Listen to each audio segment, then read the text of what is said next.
Welcome back. Something really exciting happened yesterday.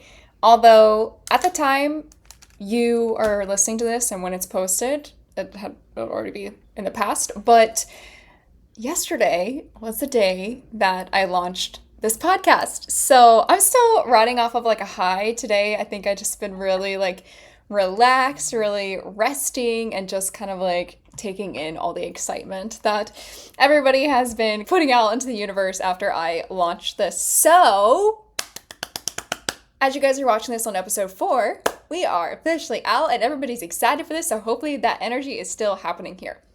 We love it. So, what I want to talk about today on this episode is some signs that I knew or I was getting from my body that things were shifting for me and my body was healing. That is outside of your typical, like the data shows, because I had some data, but at a certain point, I just stopped testing and just leaned into my body. But I'm going to talk about that today, and then I'm going to talk to you a little bit about where I've been at now, or where I've been at kind of like the last 2 to 3 years. So we will get into that soon. But I was thinking the other night, I was laying in bed, and you ever get those downloads or you ever get those like creative ideas? And it's always when you're doing something like you're showering, or for me, it's like it never fails that it's always sometime in the evening.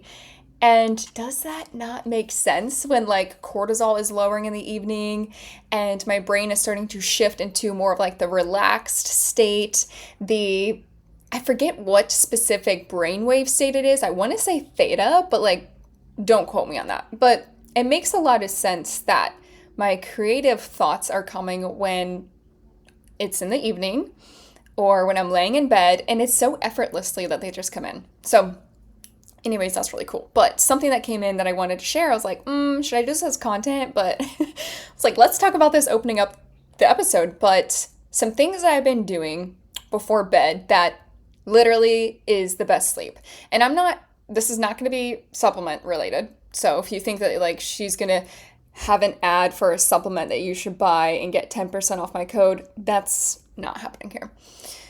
But I sleep really fucking good. I have no issue sleeping. I fall asleep pretty quickly. I really don't wake up throughout the night. If I do wake up, I'm not even aware of it, or I immediately go right back to sleep. But I really sleep super well. I get lots of really good REM sleep, over 20%, get over 20% of deep sleep. So honestly, like, I'm just saying, even in the worst of my health, like, honestly, I never struggle with sleeping. I still don't. So I just want to share some things that I've been doing at night that are just like, I have great sleep. I'm a big sleeper. Like, do not take that away from me. And something I found interesting, I don't know if you guys are into doshas, but my dosha is I kind of bounce between a pitta and a vata. I kind of move between two. And a pitta is like this fire, this like really active energy. And then that's why I really believe that I've always been such a great sleeper, is because for a lot of that active, fiery, like mobilizing energy, you need to have the rest. And so I've always been a really good sleeper. So I will say that. But a few things that I do at night winding down for bed is put magnesium on my feet. Again, not a supplement that we're taking down the hatch. Literally put it on the bottom of my feet, and it's a magnesium oil spray. So I'll spray the bottom of my feet, and it's slippery and it's oily. So I actually don't like that feeling in bed. So I put a sock over it, or I have these slippers. I think they're Bombas. I got them for Christmas, but they are like just a really nice sock, but heavy slipper type of feel. And I'll just slide my foot right in and I can go to sleep, and I don't have to worry about that like feeling. I have this like weird sensation with wetness on my feet, or even just when you go to the ocean, you have like salt residue just on your skin. Like, that's like nails on a chalkboard to me. And so when your magnesium oil dries up, you can feel that. It's like on the bottom of your feet. So when I got those slippers on, I don't feel anything. So that's something that I do at night for really, really good sleep. And every single night I wear my blue blocker glasses, the amber tinted lens. And I actually have 2 pairs of them. I keep one in the bedroom and I keep one in the living room. Because I am married to somebody that likes to fall asleep to a TV. And that is probably the biggest issue that I have when falling asleep, is I will wake up and be like, turn that fucking shit off. But I have an eye mask, so that's my secret too, is if you are somebody that cannot handle light at all, which, hey, you're a human being and you don't, because blue light is also a toxin. you need those blue light blockers. So I wear those every single night, whether we're watching TV at night, we're cooking, like whatever it is, put those on, everything amber. You also can do it with your screen. So you see here, my phone is like this, and I press it 3 times, and now I have red screen for nighttime. So that's helpful too. But we also have red lights in our living room and in our bathroom. And another thing that I do is every night, almost every night, and this is something that I tell my clients, and it's literally the biggest game changer, and I think this is really the game changer, is the fact that I lay in bed and I will recall gratitude. And it's not always the gratitude of like, I'm so grateful for it, and like you're faking it. Like, no. This is recalling my day of the things that I am grateful for, or that I appreciate, or that I'm proud of, or that made me feel good, or just something in my day that made me feel good and happy. Just like, honestly, I just do a reflection of my day. There are so many benefits to this. You can research it. It also just allows your body to take you off into a state of deep sleep. And it's also really good for nervous system work in terms of highlighting what's going well.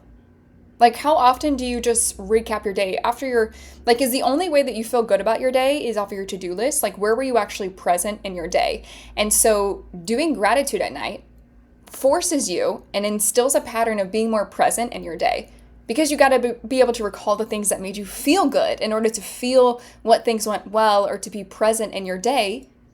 To be able to recall it at night, you got to be present in those moments. So this is so many like multi-dimensional benefits of just speaking gratitude at night. The last one that I'll tell you guys that we've brought in recently, Houston and I used to do this all the time. Houston's my husband, if you guys don't know.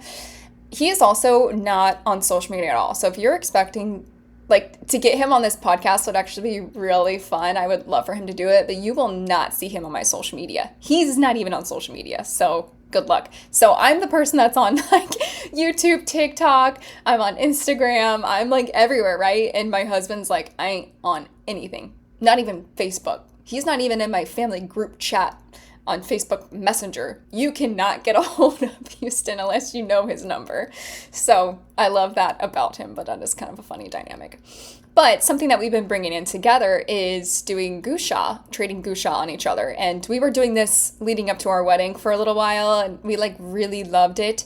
So we will oil up our faces, and I'll just go through, open up his pathways. We'll kind of tap everything on, open the drainage pathways, and then we will do gusha. He will ask for it a lot. So the other night, it was actually so cute.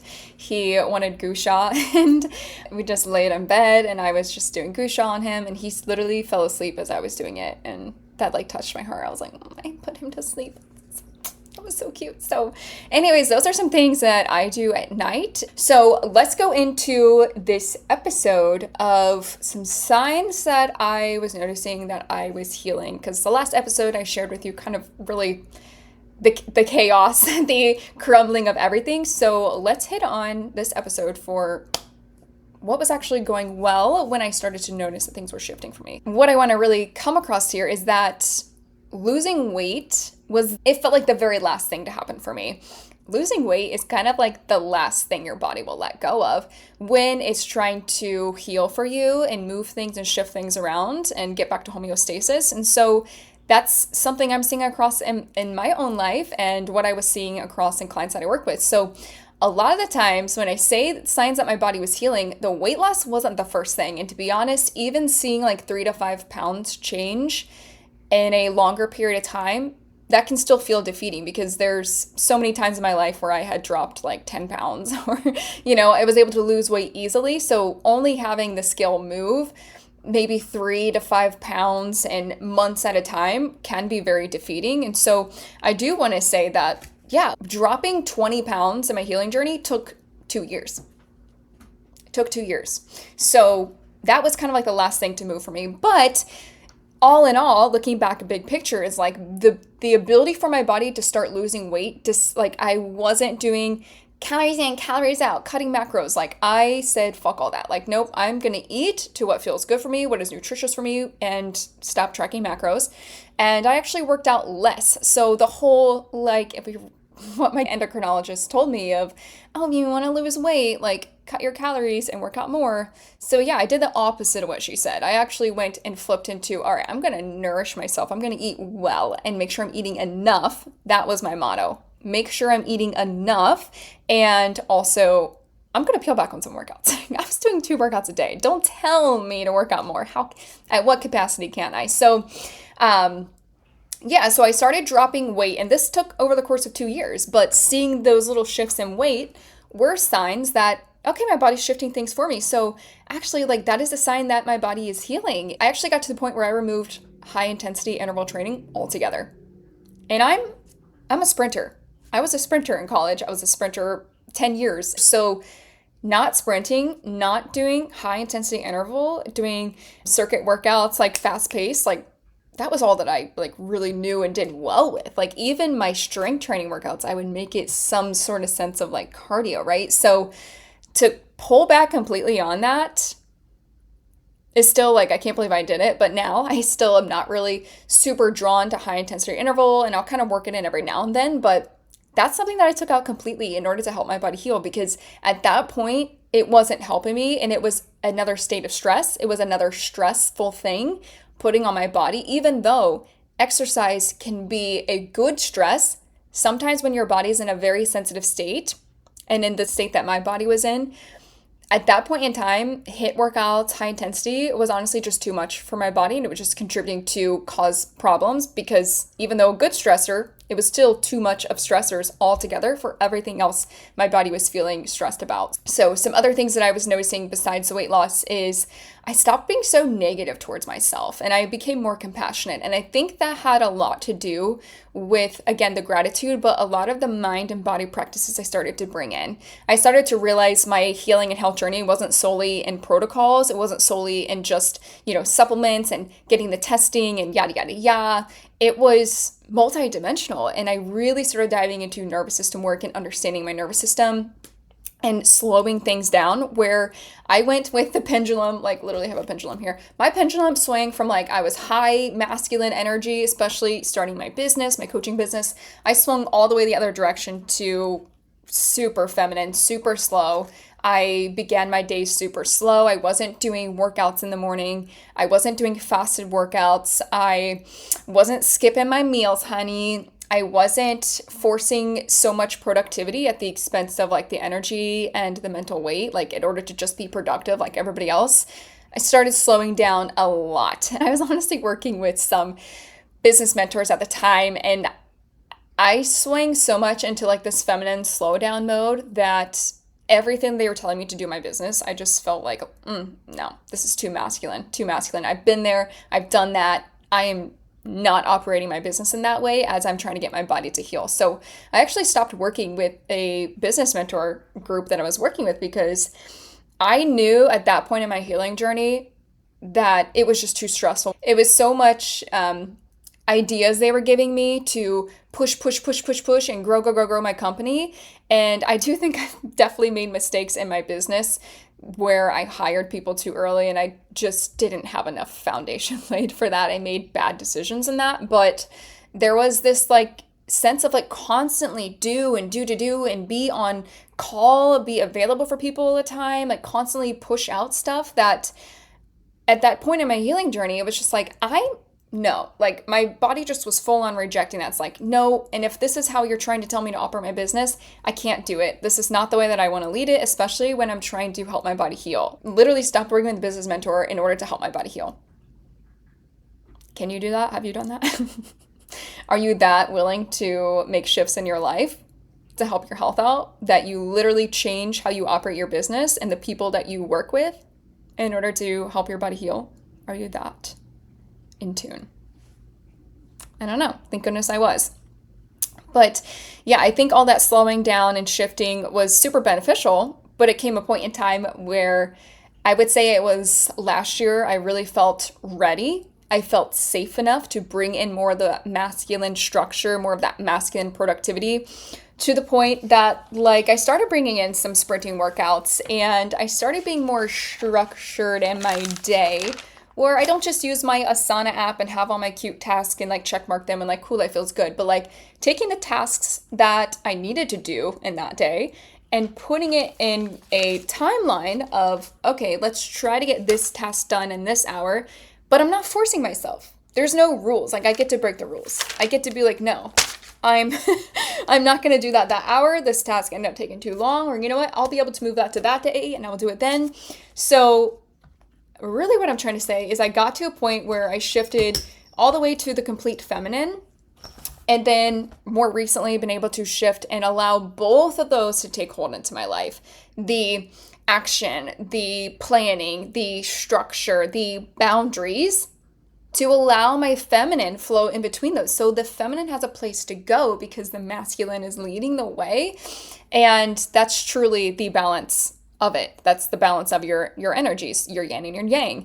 More compassionate with myself for not getting things done on my to-do list and being like, you know what? I'm not putting that pressure on me. I'm not going to make myself feel bad. And I'm not going to make myself feel bad for resting and taking time and slowing down. Even with workouts, being able to shift my workouts and say, you know what? Just because I didn't get my workout done today, like I'm not a piece of shit. Like I still went for a walk, or I still did this and that, or I can move it to the next day. And guess what? The world's not blowing up. Everything is okay. And I really think this point in my healing journey was teaching me stuff that I wish my younger self knew. Like my younger self felt like in order to see a body transformation, in order to be healthier, you had to be doing the most, right? Because of that theme of work hard and you'll see success. And this healing phase of my life was actually showing me that like, hey, you don't actually have to work really fucking hard that you have no energy and your mental, physical, emotional, spiritual health is crashing.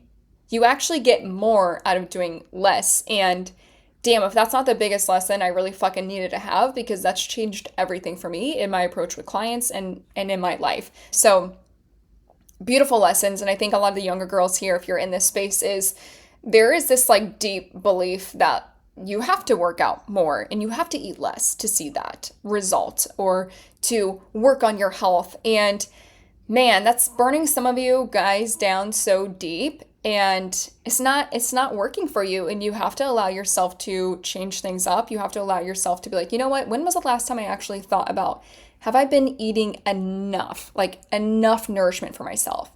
So besides labs, I was getting some labs done, but I really stopped doing so many labs because at a certain point I'd already had enough fucking tests. So again, these are all things that I was noticing that were shifting without labs, and specifically related to my digestion is I was having bowel movements every morning that weren't happening with caffeine, so they were happening naturally. They weren't induced by caffeine or stimulated by caffeine. I wasn't bloated around my luteal phase. I wasn't having 10 pounds gained just in my luteal phase. I had great digestion while traveling, where I still had bowel movements. They weren't urgent. They weren't really loose. So that's a really, really good sign that your digestion is on point and things are going really well while you are traveling, because traveling can be and is a stressor to your body. Even if it's like a fun travel, like you're excited about it, your body still knows it's not your home base. So there is a little bit of stress felt in the body there. So really having good digestion, no bloating, no smelly stools, no food or undigested food in my stools. I wasn't scared of having Brussels sprouts and gassing up my freaking husband under the blankets or at night. And he's like, God damn, what did you eat? Like, yeah, I don't know. Like I wasn't fearful of foods. I wasn't having food reactions. I wasn't belching after eating or belching while eating. I wasn't having to run with toilet paper or having to run looking out for where the bathroom was that I could be able to shit if the shit hit me. That was my reality for a period of time when my gut health was a wreck and my health was chaotic. When I went on runs, I had to be like, all right, let me see. Oh, okay, there's a porta pot. So if that urge hits me, I got to make sure I stay around this area so I can get to that porta pot, or else sometimes I wasn't even looking for a porta pot. Sometimes I was looking for a field, a nice little spot in the woods that I could hide in, tuck in. No one would really see me there, and I could just drop and find a leaf or something and just keep going. Like that was happening for me. So the fact that I was noticing this not be my theme, and sometimes it hits you. It's like that one day you're like, holy shit, I haven't had diarrhea in months. Like, oh, holy shit, I've been going on runs and I haven't been shitting my pants. Like, whoa, like you forget that was your normal for a period of time and now you're not experiencing it. And you're like, wow, actually life is really freaking good when it's like this. So those were some things in terms of digestion that had nothing to do with labs or a GI map or whatever that I was noticing. So those were very awesome experience to start to have. I already talked about my luteal phase a little bit, but my cycle was just super consistent. It was getting down to be consistent every single month, 27, 29 days.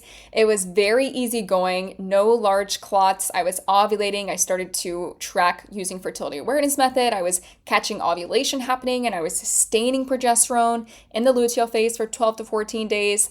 I had no luteal loonies, no bloating around ovulation. I had zero to minimal symptoms around my period.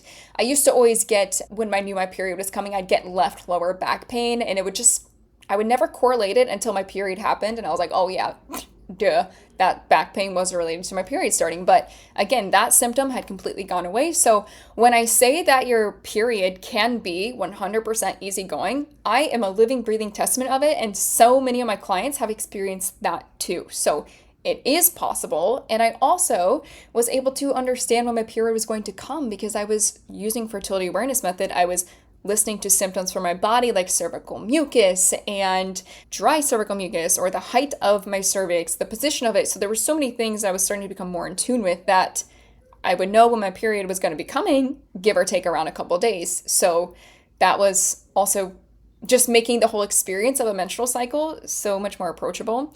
I stopped using tampons. I switched to using the cup, the silicone cup, and even in the last year, I would say a year now, I haven't even touched that. I don't use the silicone cup unless it's more of an emergency thing. I'm at a volleyball tournament or something. I'm like, ah, I don't have anything, but I really switched to my version of free bleeding, which is essentially just using period underwear, pads, and wearing overnight pads, stuffing them into my husband's boxers. And it's honestly the greatest. Like your period can 100% and your entire cycle 100% can be a good time. It can be a good time. I was just starting to experience and feel what a normal and healthy, and normal, not what your doctor says normal. Oh, that's normal to have clots. Oh, that's normal to have cramping. No, I actually got to experience what a awesome, normal, healthy period can feel and be like. And it is nothing like everybody is out here talking. I am just so grateful that I really did do the deep work and the healing to get my periods in my cycle to be something I am so familiar with, and it is so safe in me. There is no issues there. It's not an ill experience. It's actually a really beautiful experience, and I hope you guys get to experience that too. I was able to start to slow down in my life and not feel like I had to be productive and busy and be multitasking, or be responding to clients when I'm working out at the gym or when I'm walking, when I'm done with my day. And so I really started to place boundaries in my work, and I started to enter stillness without feeling chaotic about it, without being like, oh my gosh, this is so uncomfortable, I need to be doing something. Like I actually leaned into stillness, and what that looked like is I'm at the point now where I run, and I run for about 5 miles at the most sometimes. I am doing a 10K trail run in September, so my mileage is going to start getting up there, but I am at the point where I don't listen to music or have headphones in when I'm on a run. I go on walks without my phone at times. Nobody come at me for that one. Or I'll go on a walk and my phone's on airplane mode. I don't listen to music on walks. I literally can just be in stillness. I will drive my car, I'll go to volleyball, wherever I'm driving, and can be in complete stillness. And that is a very good marker that your body is healing when you can be in stillness and you're not tripping your balls out. You're not like, oh my gosh, I need to go scroll. Oh my gosh, I need to listen. I need to multitask. I need to go on a walk and call a friend. I need to go on a walk and listen to this podcast. If you guys want to listen to this podcast while you're walking, like by all means, but I really encourage you to start to get a gauge on how you feel with stillness. Does stillness or resting feel uncomfortable for you? And if it is, lean into that. What are you uncomfortable with? Is there something about stillness that you're uncomfortable with? Is this a pattern? Yeah, I don't know how many people can say that they go on runs without listening to music, but again, it is possible. And for me, going on walks and even runs is truly my number one therapy. I know there's talk therapy and a lot of people are into talk therapy. I source out all kinds of therapy. And I'll talk a little bit more about what I had been doing recently in the past couple of years. But going on walks, being in nature, being out in the woods has 1000% been my top way to regulate, my top way to ground myself, my top way to emotionally process things, to work through my stressors. That, hands down, number one thing. If I don't have access to that, I can't imagine, if I didn't do that for myself, I can't imagine where I'd be. So I don't know if that's it for you, but if you girlies are like me, 1000%, I'm out there. Just, it feels like a perfect way to sync my mind and body up together. So when I'm out in the open, when I'm outside, I'm outdoor space, and I'm walking or I'm running, it's almost like I feel my body is working together, and my total body, right? Like my emotional body, my mind body, my physical body, it's all connected. So that streamline of consciousness and working through the things on my mind feels like it has a place to literally go through and like literally process how I feel about something, what's going on in my world, and sometimes what I want to do about it, but other times it's just like getting it out, like literally getting it out of my body and working through it in that way and releasing it, which emotions are just energy and motion. And so walking is literally moving energy, it's moving blood and vitality and life force through you. So I cannot recommend that enough. Now, everybody has their own thing, but I have not met one person in this world that wouldn't benefit from going on walks and walking and talking to themselves if you need to. I'm literally the girl out there at some of my woods, and I am talking out loud. Call me crazy, I don't fucking care, because I'm less crazy because I do this, but I literally will talk to myself out loud, because most of the woods I go to are pretty quiet, so I get to do that. I was working through so many things of grounding myself, because again, you cannot heal your body in states of fight or flight or chronic stress or freeze. You heal your body through states of rest and digest. And so doing more of that stillness, that's why that shifting into the feminine, the slowness, the slowing down was so healing for me. Like my body had to. It literally just, it's almost like my body forced me there too. It's like, you aren't going to do that shit that you did. You feel like shit doing it. I'm going to full on shift you over here. And so that happened for me, but I also began to be more resilient to stressors. And I want to share a specific example how I knew that I had been doing some really deep work with all the stuff that I was doing in my healing journey, because something happened in 2022 where I had a protection order violation be broken, and the person I have a protection order against, they came back into my life, contacting me when they weren't supposed to contact me, and it started to get really bad from the whole initial incident where the protection order happened. But I had to file a new case, and I had an investigator working on this with me, and it was now against the city to this person, not just like me to this person, right? So this person, 2 years after the initial protection order, it was just so obvious their mental state had just been so bad compared to what it was previously, that I was getting death threats by this person. This person knew where I lived, and so if you want to talk about true nervous system, that's a threat to my safety. Somebody's literally threatening my life, and I know they know where I live. And to make things even more chaotic and stressful is the fact that they went to go serve him a warrant for his arrest, and they couldn't serve it because they couldn't find him. That's how it was communicated to me. So the truth is they didn't know whether he was home or whether he was just hiding out in his home. So how I perceived that was like, great, he could be fucking anywhere. So he could be hanging around the areas where I'm at, like, I don't know. So that's the ultimate, my safety's being threatened, right? So I had this situation come up again as I felt like at this point in time, I was really working through my healing journey, my gut health, everything, vitality, energy was feeling so good. And then this happened. And I feel like this was a really big testament of like staying true to myself and really trusting my body. Because of so much of the inner work and deep work that I'd done and the healing of my body, I began to have a really tight relationship with my body, myself, and my spiritual health, and the connectedness to God and divine and universe. So I felt so safe still, even in this circumstance. I was going out in the woods on walks by myself. I don't have a dog. My husband at the time, he was my boyfriend. He wasn't going on walks with me every single time. And so I share that to say that was a huge stressor. And my digestion stayed sweet, good baby honey. I was still sleeping through the night. I didn't have any disturbances of sleep. I had no issues falling asleep. The most vulnerable state in my life is when I'm sleeping and I still felt safe to sleep. So that tells you everything you need to know about my body was resilient to that stress. And that's a big, huge fucking stress. So looking back, it was kind of like, holy shit, I'm so proud of my body. I'm so proud of myself. Like, I'm not, discrediting myself. I'm so proud of myself that I worked through that and my body felt safe. I had done so much good work to my healing of my nervous system, healing of my body and my total self that this huge stressor, I was panicked when I needed to panic. I was nervous when I needed nervous. I took action to ensure that my safety was being met and people were looking out for me. I met with my Reiki practitioner a lot more. Like, I was doing the things. I literally left my home for a weekend to go stay with my best friend and told nobody because I was trying to protect my safety and get away in case he was to come to my apartment as they were trying to give him this warrant. So there was a real threat to my safety, and I still acted on choosing my safety, and it did not wreck my health. And that is a fucking proof, baby. A couple more things that I was noticing is I didn't have a tight grip on supplements.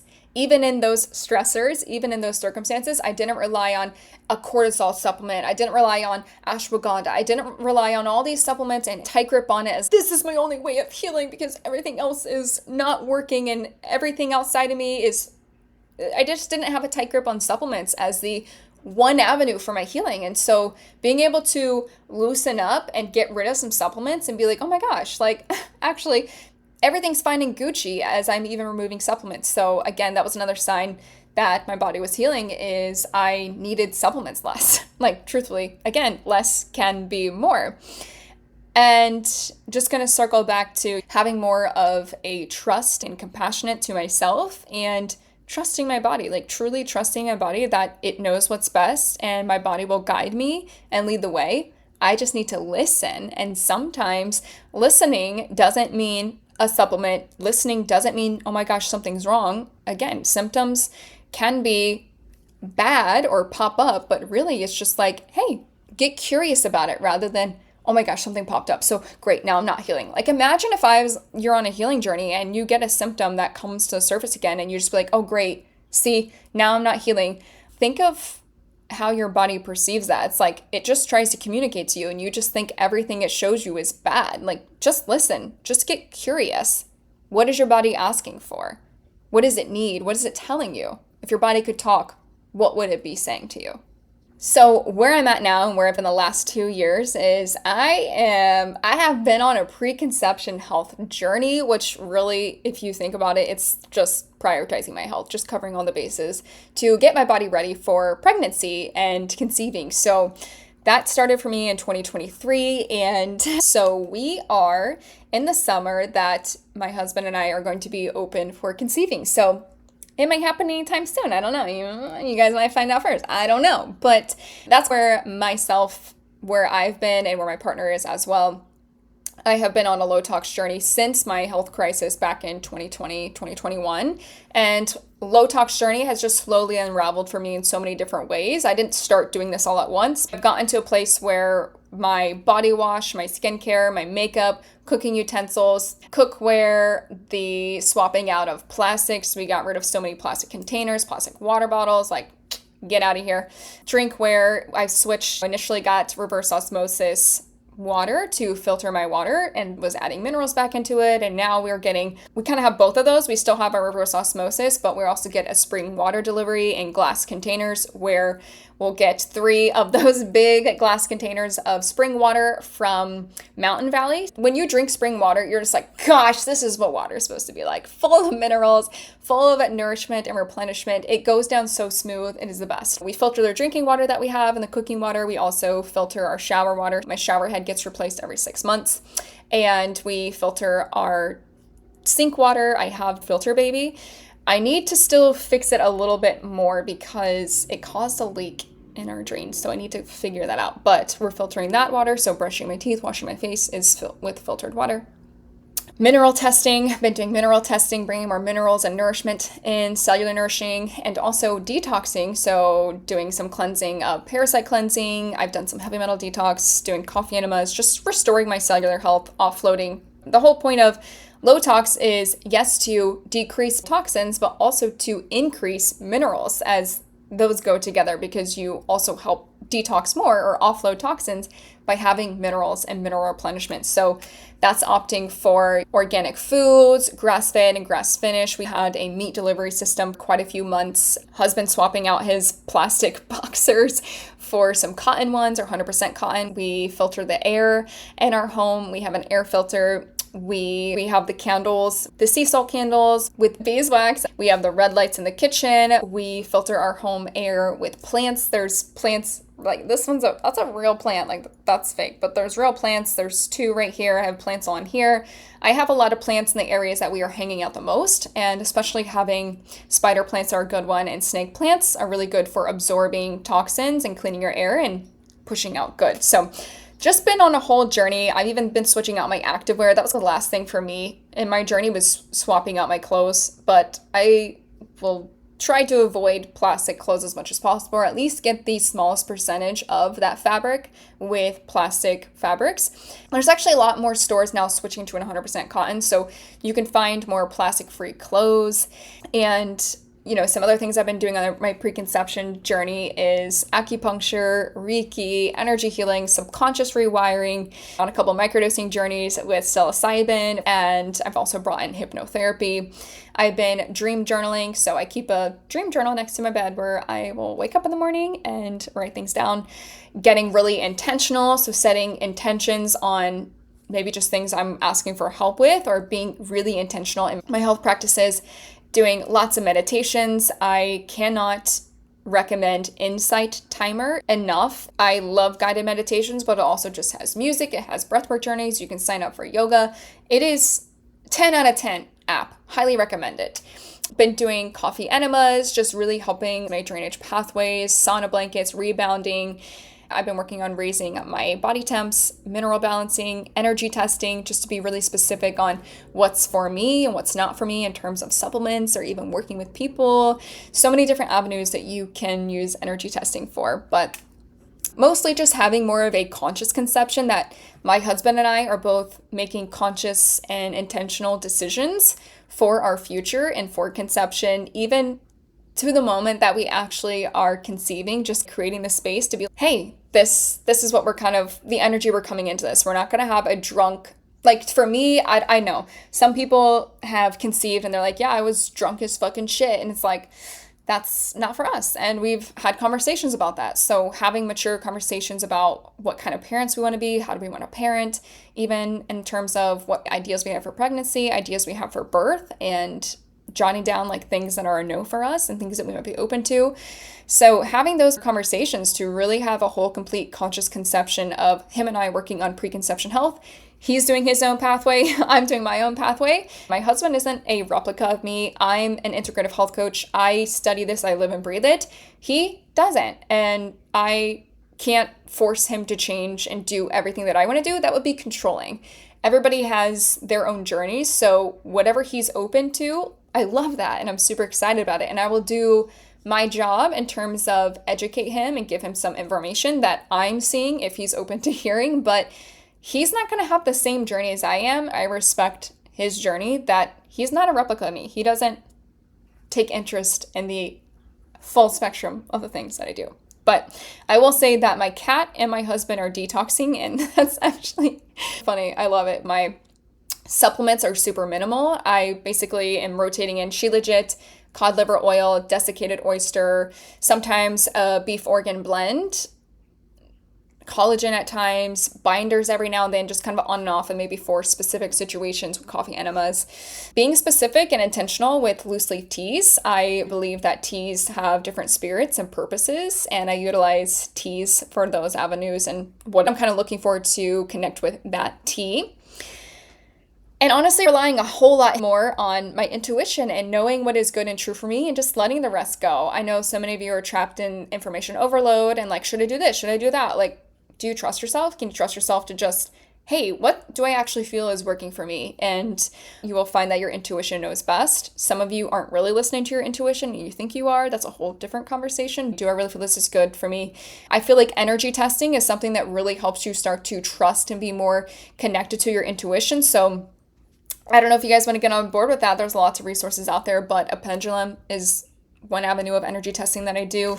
Some people do muscle testing through the fingers. You can also do the postural sway one, grounding yourself first, asking yourself, or even just connecting with God and asking God to give you a sign and be specific with that sign and what it means when you see it. That's honestly where we've been at. So that is going to wrap up this episode, and I will see you guys on the next one. Make sure to like, comment, or subscribe if you are enjoying this. And if anything resonated in this that you want to share, or you have ideas you want me to talk about for the upcoming episodes, drop those in the comments. I would love to hear it. And if you want to explore more of this work together that we do in my coaching practice, DM me on Instagram, or there'll be a link below that you can click to submit an inquiry. See you guys soon.